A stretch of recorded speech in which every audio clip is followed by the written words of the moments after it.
Bienvenidos a la sexta lección, Purificados. Las profecías de Daniel delinean la historia por anticipado. Cubren los mismos periodos de tiempo desde las perspectivas diferentes.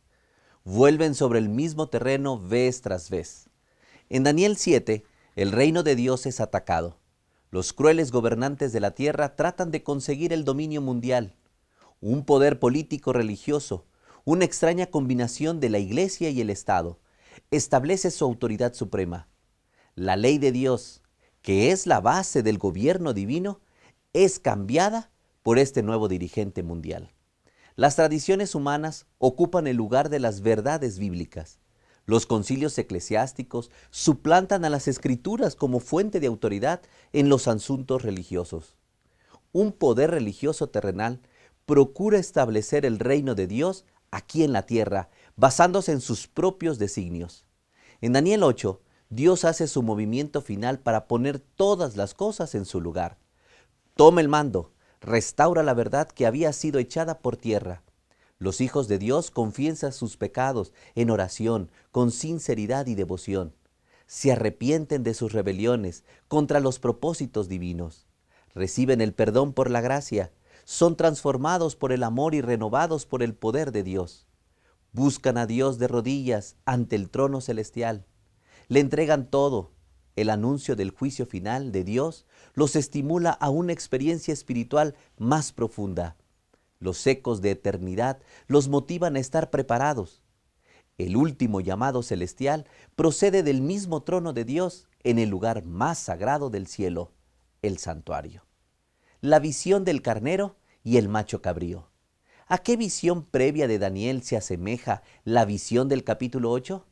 Leamos Daniel capítulo 8 y el verso 1. Dice así: En el tercer año del reinado de Belsasar, yo, Daniel, tuve otra visión. Estudiamos la visión anterior de Daniel en el capítulo 7.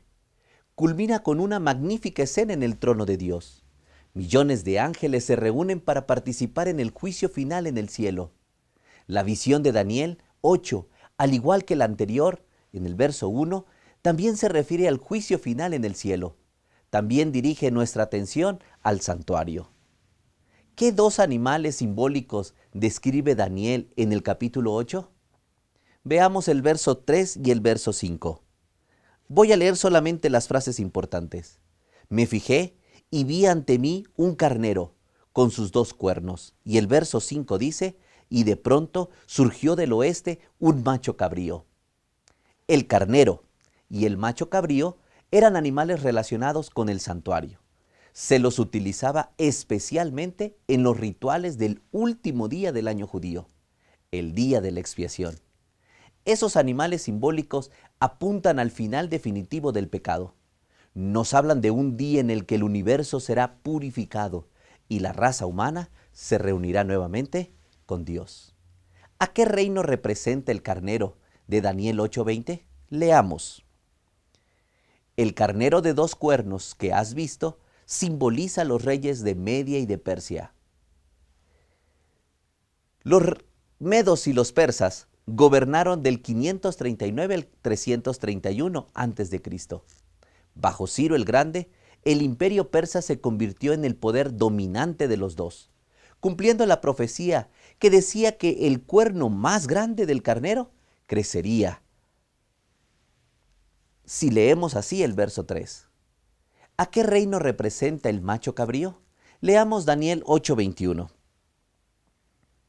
El macho cabrío es el rey de Grecia, y el cuerno grande que tiene entre los ojos es el primer rey.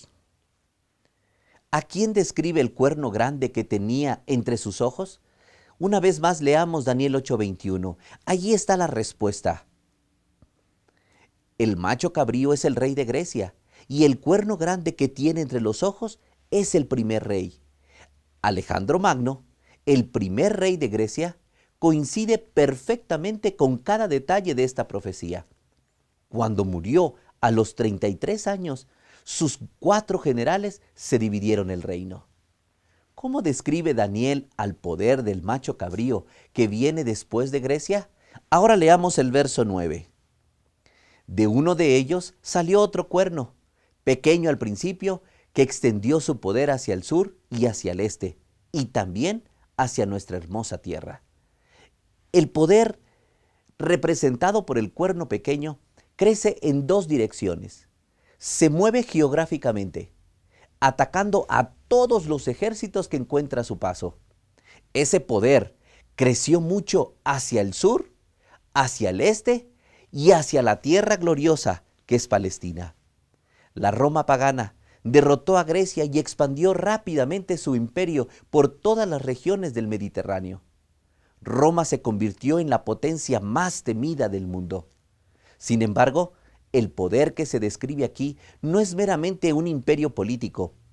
La fase política de Roma le cedió el paso a la fase religiosa y se alzó hacia el cielo para desafiar al mismísimo gobierno de Dios. ¿Cuán alto tratará de exaltarse a sí mismo el poder representado por el cuerno pequeño? Leamos ahora el verso 11. Y aún llegó a sentirse más importante que el jefe del ejército de los cielos. Por causa de él se eliminó el sacrificio diario y se profanó el santuario. El príncipe de los ejércitos es un título solo de Jesús. Ese poder religioso terrenal pretende igualarse con el Señor del cielo, el lugar del santuario de Dios. La versión 60 dice: y fue echado por tierra. Los sacerdotes terrenales usurparon la autoridad que le corresponde solo a Jesús, nuestro sumo sacerdote celestial. ¿Dónde se encuentra ahora nuestro verdadero sumo sacerdote? Leamos el capítulo 8 de Hebreos, versos 1 y 2. Ahora bien, el punto principal de lo que venimos diciendo es que tenemos tal sumo sacerdote, aquel que se sentó a la derecha del trono de la majestad en el cielo. Y el verso 2 dice: el que sirve en el santuario, es decir, en el verdadero tabernáculo, levantado por el Señor y no por ningún ser humano. ¿Dónde está ahora el verdadero santuario de Dios? Una vez más, leemos Hebreos 8, 1 y 2. Ahora bien, el punto principal de lo que venimos diciendo es que tenemos tal sumo sacerdote, aquel que se sentó a la derecha del trono de la majestad. ¿En dónde? En el cielo. El que sirve en el santuario, es decir, en el verdadero tabernáculo, levantado por el Señor y no por ningún ser humano. Todo sistema que atraiga nuestra atención sobre el sacerdote terrenal en templos humanos, recargados de ornamentos, la lleva en la dirección incorrecta. La invitación del cielo es que dirijamos nuestra atención a lo alto, al verdadero santuario, donde nuestro sumo sacerdote real vive por nosotros. El poder, simbolizado por el cuerno pequeño, echó por tierra la verdad de que Jesús es nuestro real sumo sacerdote en el santuario celestial. ¿Qué pregunta se formula en Daniel 8:13? Regresemos a Daniel. Escuché entonces que uno de los santos hablaba y que otro le preguntaba: ¿cuánto más va a durar esta visión del sacrificio diario, de la rebeldía desoladora, de la entrega del santuario y de la humillación del ejército? ¿Qué respuesta se da en Daniel 8:14? Y aquel santo me dijo: va a tardar 2300 días con sus noches. Después de eso se purificará el santuario. ¿A qué equivale un día profético en la Biblia? Leamos Números 14:34 y Ezequiel 4:6. Ahí está la respuesta. Números dice: la exploración del país duró 40 días, así que ustedes sufrirán 1 año por cada día. 40 años llevarán a cuesta su maldad y sabrán lo que es tenerme por enemigo. Y Ezequiel dice: cuando cumplas ese plazo, volverás a acostarte, pero esta vez sobre su lado derecho, y 40 días cargarás con la culpa del pueblo de Judá, o sea, 1 día por año. En las Escrituras, 1 día significa 1 día, pero cuando se utiliza el lenguaje simbólico, en las profecías de Daniel y de Apocalipsis, 1 día profético equivale a un año literal. Por lo tanto, los 2300 días son 2300 años literales. ¿A qué periodo general de tiempo se refiere entonces la visión de los 2300 años? De acuerdo a Daniel 8:17, leamos. Cuando Gabriel se acercó al lugar donde yo estaba, me sentí aterrorizado y caí de rodillas. Pero él me dijo, toma en cuenta, criatura humana, que la visión tiene que ver con la hora final. El verso 26, esta visión de los días con sus noches que se te ha dado a conocer es verdadera, pero no la hagas pública, pues para eso falta mucho tiempo. La profecía de los 2300 años es el periodo profético más largo de la Biblia. Nos lleva hasta el tiempo del fin. Debemos esperar hasta nuestro próximo capítulo, Daniel 9, para comprender el verdadero significado de esta profecía. En el capítulo 9 conoceremos las fechas del comienzo y el fin. La Biblia describe dos santuarios, uno aquí en la tierra, construido por Moisés, y otro establecido por Dios en el cielo. ¿Qué instrucciones específicas le dio Dios a Moisés? Eso lo veremos en Éxodo 25:8. Y dice así: después me harán un santuario para que yo habite entre ustedes. Todas las cosas en el santuario celestial representaban a Jesús. El cordero que moría en el atrio representaba a Jesús como nuestro sacrificio.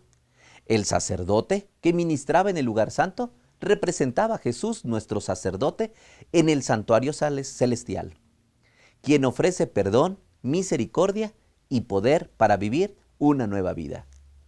Y el sumo sacerdote, que entraba en el lugar santísimo del santuario y permanecía en pie ante las tablas de la ley, en la presencia de Dios en el día de la purificación del santuario, representaban a Jesús, nuestro sumo sacerdote, y su obra final de juzgamiento para eliminar al pecado por siempre.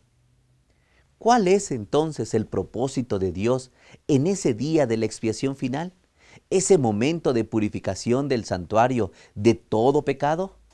Vamos a leer Hebreos capítulo 9, verso 22 y 23, y también Levítico 16, 30, para poder entender mejor esto. Dice así: de hecho, la ley exige que casi todo sea purificado con toda sangre, pues sin derramamiento de sangre no hay perdón. Así que era necesario que las copias de las realidades celestiales fueran purificadas con estos sacrificios, pero que las realidades mismas lo fueran con sacrificios superiores a aquellos. En dicho día se hará propiciación por todos ustedes para purificarlos, y delante del Señor serán purificados de todos sus pecados. El propósito final de Dios es limpiar o purificar al universo del pecado. Algunas personas serán purificadas por el fuego. Se aferran a sus pecados, no logran rendir sus pecados, se endurecen en rebelión contra Dios y rechazan someterse a su señorío. En la presencia de un Dios santo, el pecado es un material combustible. Nuestro Dios es un fuego consumidor del pecado, donde quiera que se encuentre. La imponente presencia de Dios consume a los pecadores con el glorioso resplandor de su venida. Otras personas serán purificadas por la sangre. Hoy nos invita a acudir a Él, nos invita a aceptar su misericordia, desea perdonar nuestros pecados, desea cambiar nuestras vidas, anhela que respondamos a su amor, que fluye de una antigua y áspera cruz, donde el Salvador del mundo, con sus manos ensangrentadas, fue colgado por ti y por mí. En vista de que estamos viviendo en los momentos finales de la historia de esta tierra, ¿quieres responder a su amorosa invitación de entregarle tu vida solamente a Él?